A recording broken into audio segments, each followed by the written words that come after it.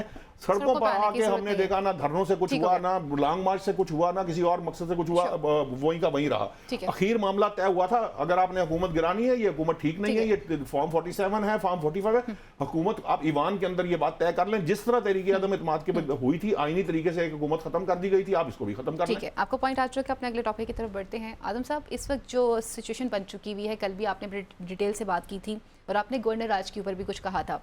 آج بھی دیکھا جائے تو گورنر راج کی اگین بات کی جا رہی ہے اور کنڈی صاحب یہ کہہ رہے ہیں کہ جی سیاسی شہید, سیاسی یتیم, اس طرح کے جو الفاظ استعمال کیے جا رہے ہیں. اور پھر انہوں نے آج انڈیکیٹ بھی کر دیا ہے کہ کہیں ہو سکتا ہے کہ کوئی جالا جو ہے اس کو وزیر اعلیٰ بنا دیا جائے. تو آپ اس اسٹیٹمنٹ کو کس طرح سے دیکھتے ہیں؟ اچھا جی, کنڈی صاحب نے چلیں یہ اچھا کیا ہے, انہوں نے پریس کانفرنس کی ہے جی, لیکن وہ کل بھی میں نے عرض کیا تھا کہ اپنے گھر کی لڑائی جو ہے نا وہ بیچ چوراہے پہ لڑ رہے ہیں, وزیر اعلیٰ صاحب بھی اور گورنر صاحب بھی. بھئی آپ اپنی ڈی آئی خان کی لڑائی وہاں پہ رکھیں, اب آپ گورنر ہیں, وہ وزیر اعلیٰ ہیں. یہاں پہ صوبے کی لڑائی اگر کوئی ہے تو وہ بات کریں, آپ اپنی گھر کی لڑائیاں یہاں پہ نہ لے کے آئیں. آج آپ اپنے آپ کو جمہوری کہہ رہے ہیں. بھئی ہم تسلیم کرتے ہیں کہ پیپلز پارٹی ایک جمہوری روایات کی حامی پارٹی ہے, لیکن پیپلز پارٹی کے اندر رہ کے آپ جس طرح کی لڑائی شروع کی تھی آپ نے, تو وہ نہ آپ کے فائدے میں تھی نہ صوبے کے فائدے میں تھی. لیکن آپ کہہ رہے ہیں جی کہ ہم وہاں پہ جیلا لگا لیں گے, یہ خام خیالی ہیں. نہ سندھ کے اندر پی ٹی آئی حکومت بنا سکتی ہے, نہ پیپلز پارٹی کے پی کے اندر حکومت بنا سکتی ہے. یہ سب خام خیالی ہیں. تو ایسی بڑھ کے مارنے کا کیا فائدہ ہے؟ کیا اس عوام کو, صوبے کو فائدہ پہنچے گا؟ بھئی آپ کو سیاسی استحکام کی طرف جانے کے لیے آپ کو عملاً قدم بڑھانا پڑے گا. زبانی جمع خرچ سے آپ کا کام نہیں چلے گا. پچھلے 1 مہینے سے ہم سن رہے ہیں, ہم مذاکرات کر رہے ہیں, ہم نہیں کر رہے, ہم پولیٹیکل پارٹیاں کر رہے ہیں, ہم اسٹیبلشمنٹ سے بھئی ہم تو یہی حکومت کی طرف سے بھی اور پی ٹی آئی کی جانب سے یہی کچھ سن رہے ہیں. عملاً آپ لوگوں نے کیا کیا؟ کیا میاں نواز شریف صاحب نے کوئی قدم آگے بڑھایا؟ کیا آصف علی زرداری صاحب نے قدم آگے بڑھایا؟ کیا عمران خان صاحب نے قدم آگے بڑھایا؟ جب تک یہ تینوں لیڈر کوئی سیریس تھاٹ کے اوپر کوئی قدم آگے نہیں بڑھائیں گے, کسی طرح سیاسی استحکام نہیں آئے گا. وہ ٹھیک کہتے ہیں فواد چوہی صاحب کہ شہباز شریف صاحب جو ہے نا وہ نہیں کر سکتے, میاں نواز شریف کر سکتے ہیں. اب شہباز شریف صاحب جو ہے ان کے پاس وہ صدارت بھی نہیں رہی مسلم لیگ نون کی, تو وہ ایک کولیشن گورنمنٹ کے پرائم منسٹر ہیں. لیکن شہباز شریف صاحب جو کر سکتے ہیں وہ کام کریں. شہباز شریف صاحب کوئی ایسا ایک اہتمام کریں کہ تمام پارٹیوں کو دعوت دیں, کسی جگہ پہ حکومتی سطح پہ دعوت دے دیں, کہیں بھی بیٹھیں, حکومت کو یہ مسائل درپیش آئیں, مل کے ہم حل کرتے ہیں. لیکن عملاً ابھی تک کوئی ایسا کام نہیں کیا گیا, صرف زبانی کلامی کیا جا رہا ہے. اس زبانی کلامی کا کیا فائدہ؟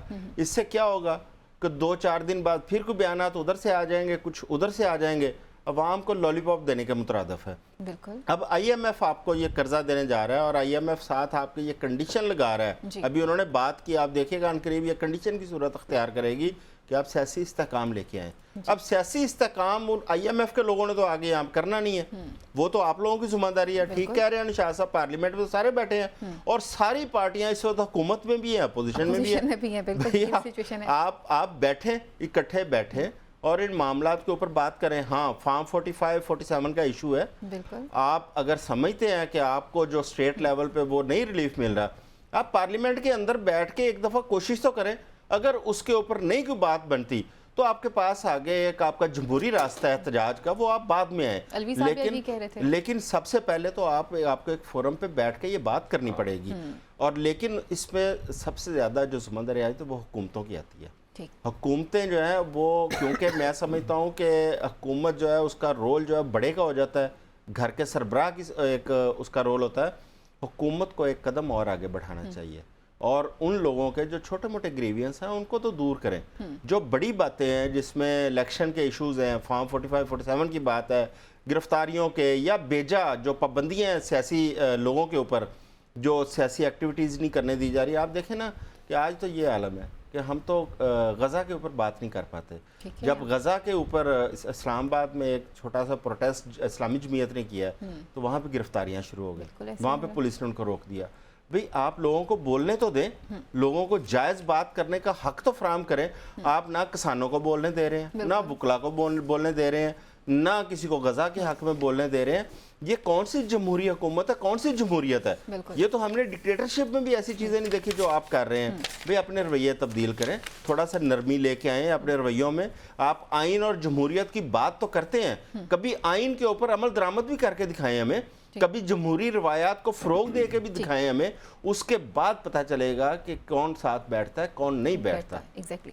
اعظم صاحب نے جس طرح ڈیٹیل میں بتایا کہ بیانات سب دے رہے ہیں, تمام پارٹیز کے لوگ بیانات دیتے نظر آ رہے ہیں, ایون دو کہ جماعت اسلامی کے جو امیر ہیں حافظ نعیم الرحمان صاحب, وہ بھی کچھ اپنے تحفظات کا اظہار کرتے ہوئے نظر آتے ہیں. یہ ساری سچویشن میں کس نے آگے بڑھنا ہے, کس نے ٹیبل پہ سب کو اکٹھے کرنا ہے, یہ ڈائیلاگ کب آگے بڑھے گا نوشاد صاحب؟ اور یہ پولیٹیکل جو ہم دیکھتے ہیں کہ سچویشن اتنی خراب ہو چکی ہے, بگاڑ دن بدن بڑھتا چلا جا رہا ہے, کنڈی صاحب ہوں, علی امین گنڈا پور صاحب ہوں, یا اس طرح کے باقی دیگر رہنما ہوں, یہ کیسے سچویشن ٹھیک ہوگی؟ سوری, دیکھیے یہ بات درست ہے کہ یہ ایک قدم پہلے حکومت کو ہی بڑھانا, اس سے مبرہ نہیں کر سکتے آپ. اس کی وجہ یہ ہے, دیکھیے جب حکومتیں آ جاتی ہیں نا, ان پلیس آ جاتی ہیں, تو میں یہ کہتا ہوں کہ اپوزیشن کی ذمہ داری ہے, اس کو ذمہ دارانہ رویہ رکھنا چاہیے, لیکن اپوزیشن جو اپنی ذمہ داری بعد میں ادا کرے گی, حکومت نے پہلے ادا کرنی ہے. اب مسئلہ کیا ہے؟ مسئلہ یہ ہے کہ حکومت نے یہ ضرور کہا کہ مذاکرات ہونے چاہیے. عرفان صدیقی صاحب نے ایک اس کا ڈول ڈال دیا, چلو پاکستان تحریک انصاف سے اسٹیبلشمنٹ کی بات کر دی گئی, 3 رکنی کمیٹی کی بات کر دی گئی, اس طرح سے بات آگے نہیں بڑھی اس طرح بڑھی, لیکن اس سے حکومت کی ذمہ داری ختم نہیں ہوئی. حکومت کو پھر کوشش کرنی ہے, پھر نہیں ہوگی پھر کوشش کرنی ہے, پھر نہیں ہوگی پھر کوشش کرنی ہے, اس وقت تک کوشش کرنی ہے جب تک معاملات حل نہ ہو جائیں. اور آپ کو ایک بڑی بات بتاؤں, حکومت جو ہے یہ حکومت ہی طے کرے گی کہ کیا اپوزیشن نے سڑکوں پر رہنا ہے یا ایوان میں آنا ہے. یہ حکومت نے طے کرنا ہے. ہاں, یہ وہ پولیٹیکل ایکومن ہے یا یہ وہ سیاسی ویژن ہے جس کی ضرورت ہوتی ہے. یہ بٹھانا, یہ چوہی صاحب ٹھیک کہتے ہیں کہ یار آپ اے پی سی بلا سکتے ہیں, اے پی سی بلا لیں, نہیں بلا سکتے آپ ایوان کے اندر خصوصی اجلاس رکھ لیں, آپ وہاں کمیٹی بنا دیں, وہاں کمیٹی بنا کے ان کے ممبر نومینیٹ کر دیں, پھر وہ اس کے اندر کوئی تبدیلی چاہتے ہوں گے, کوئی جماعت چاہتی ہوگی وہ کر لے گی. آپ مولانا فضل الرحمان صاحب جو سب سے پہلے ان کو قائل کریں, پھر ان کے بعد دوسری دیگر جماعتوں کو کریں. آپ جب اکٹھا کرنا شروع کریں گے اور اگر کوئی ایک راضی ہوگی جماعت تو دوسری جماعت بھی اس کی طرف چلنا شروع ہوگی. لیکن یہ سارا کچھ سڑکوں پہ نہیں ہونا چاہیے.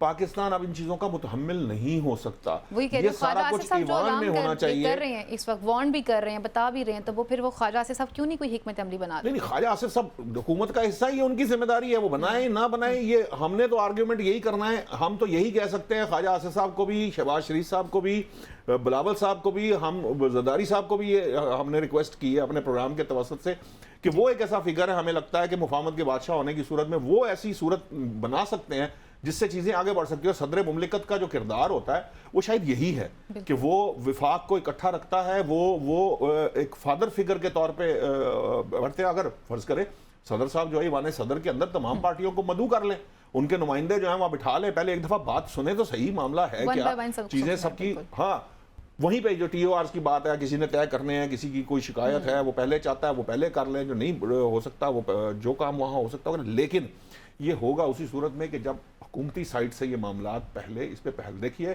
9 مئی کی رپورٹ آ چکی, تفصیلی رپورٹ کابینہ میں, بھائی اب نام بھی آ گئے, اب کوئی بات ڈھکی چھپی نہیں رہی. یہ کہہ دیا گیا کہ پاکستان تحریک انصاف نے پلانڈ منظم کام کیا, یہ کہہ دیا گیا کہ عمران خان صاحب بھی اس میں انوالو تھے, یہ کہہ دیا, انہوں نے نام بھی دے دیے.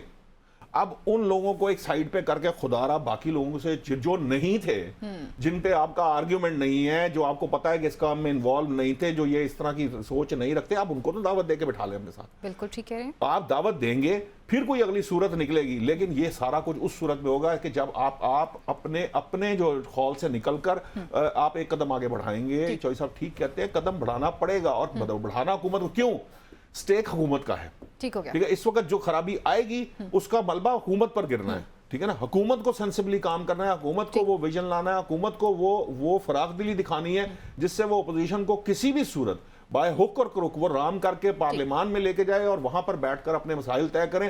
اور یہ خدا کا واسطہ ہے, سب سے زیادہ اہم بات جو ہے, میں پھر کہوں گا کہ ساری جماعتیں حکومتیں اقتدار میں آتی ہیں لیکن اپنے الیکشن پروسیس کو ٹھیک نہیں کرتی. خدارا سب سے پہلے آپ جب اکٹھے ہوں تو الیکشن پروسیس کے اوپر اتفاق کر کے اس کو ٹھیک کر لیں تاکہ آئندہ یہ معاملات آپ کے سامنے کھڑے نہ ہوں. لیٹس سی دیکھتے ہیں جی, مفاہمت کی بات بھی کی جائے اور سیاسی استحکام کی بات بھی کی جا رہی ہے, تو گورنمنٹ اپنی جو ہے وہ کیا پالیسی بناتی ہے اور یہ کس طرح سے سٹیپ بائی سٹیپ چلتے ہیں. یہاں لیتے ہیں بریک, اور بریک کے بعد مزید ایشوز کو پروگرام کا حصہ بناتے ہیں.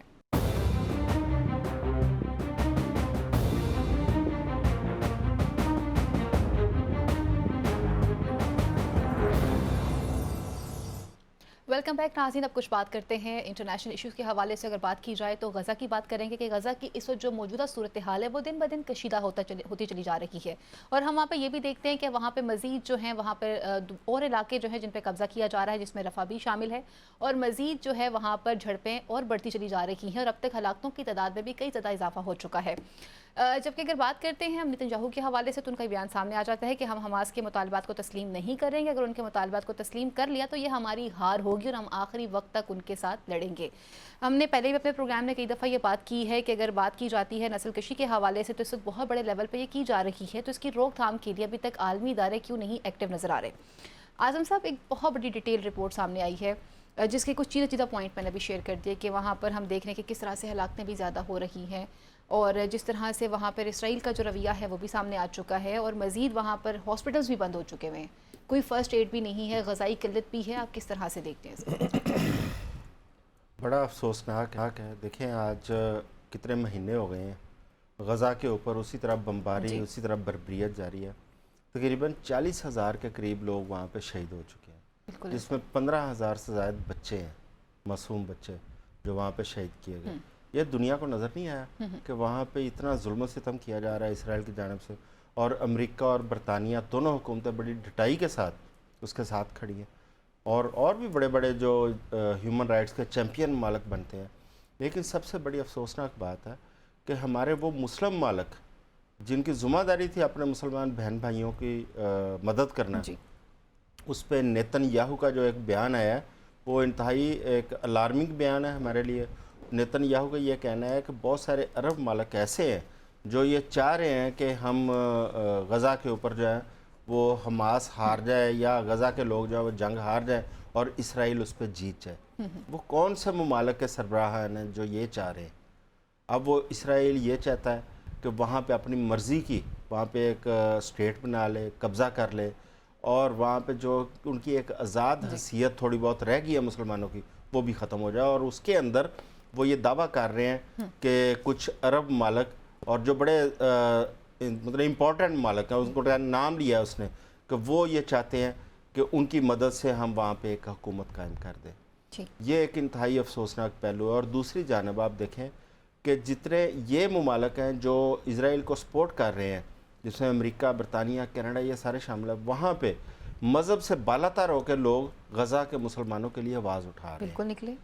تمام یونیورسٹیوں کے سٹوڈنٹس آواز اٹھا رہے ہیں, بالکل اٹھائی. تمام طبقات کے لوگ وہاں پہ سڑکوں پہ احتجاج کر رہے ہیں. لیکن جو مسلمان ممالک ہیں جن میں ہم بھی شامل ہیں, ہمیں یہ اجازت نہیں ہے کہ ہم اس طرح اپنے بہن بھائیوں کے لیے آواز اٹھا سکیں. کیوں؟ اسلام آباد کے اندر ابھی حالیہ وہ ہماری اسلامی جمعیت کے طلبہ نے وہاں پہ ایک پروٹیسٹ کیا, آپ نے دیکھا ان کے ساتھ کیا کیا گیا. ایسا ہوا. آپ نے پاکستان کے جو ایک پالیسی تھی فلسطین کے حوالے سے, ہمیں تو وہ والی پالیسی بھی نظر نہیں آ رہی کہ کیا ہم فلسطین کے حوالے سے اپنی اس پالیسی پہ کھڑے بھی ہیں یا نہیں.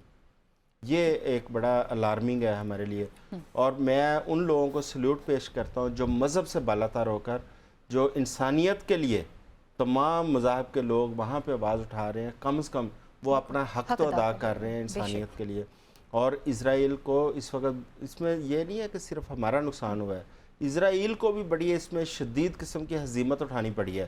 وہ تسلیم کر رہا ہے نیتن یاہو کہ جی ہمارے اوپر جو حملے ہوئے اس کے ہم ذمہ دار ہیں, ہم سے وہ کنٹرول نہیں ہوا, ہم اپنی عوام, بھئی آپ حفاظت نہیں کر پائے, اس کا یہ مطلب تھوڑا ہے کہ آپ اتنے لوگوں کو شہید کر دیں.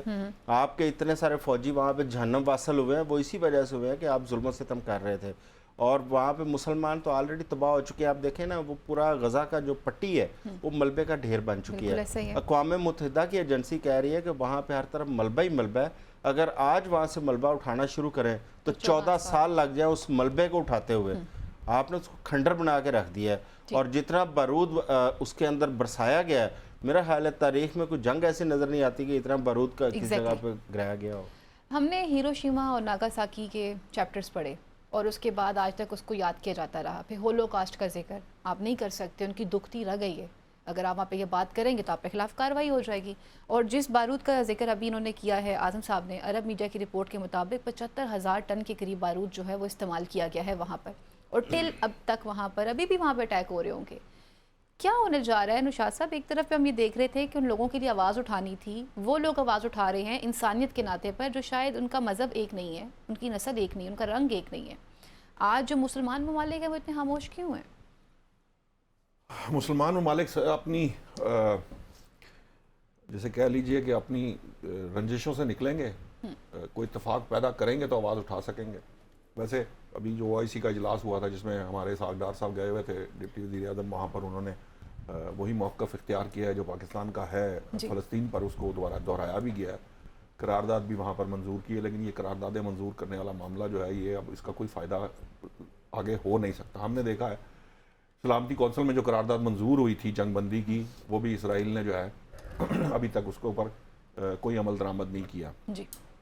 عالمی عدالت انصاف میں جو رپورٹ پیش کرنے کا کہا گیا تھا اور جو نسل کشی کی ایک طرح سے ثابت ہو چکی ہے اس کے اوپر اسرائیل پہ, اس پہ بھی کوئی عمل درآمد نہیں. الٹا امریکہ کے جو سینیٹرز ہیں وہ دھمکا رہے ہیں عالمی عدالت انصاف کو کہ ہم آپ کے فنڈز بند کر دیں گے, آپ کا چلنا پھرنا محال کر دیں گے, آپ کام نہیں کر سکیں گے.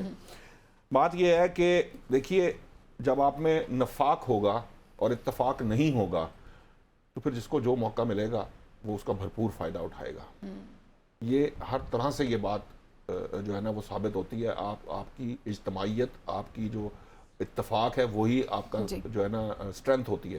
آپ نے دیکھا تھا کہ کس طرح اسرائیل کے پیچھے امریکہ, یورپ اور مختلف ممالک کیسے کھڑے ہو گئے تھے آگے کہ وہاں وزرائے خارجہ دورے کر رہے ہیں اور پتہ نہیں کیا ہو گیا.